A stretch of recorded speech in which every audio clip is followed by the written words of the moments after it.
की लड़ाई हो रही है हातिम की, तो तूने क्यों ना बचाया उसे बेटा?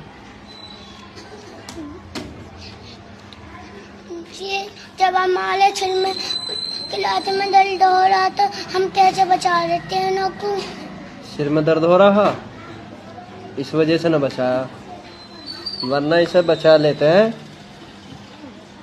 कि हम बाद में आए हैं। अच्छा, उससे पहले लड़ाई होगी ही। हाँ, क्या मारा उसने उसके?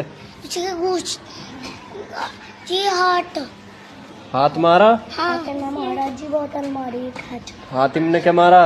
हातिम ने कुछ ना। और उसने क्या मारा बसर ने?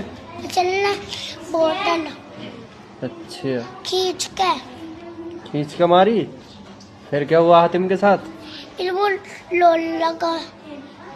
हाँ, बिन बात की यहाँ पे महाराज जी। अच्छा, तबीयत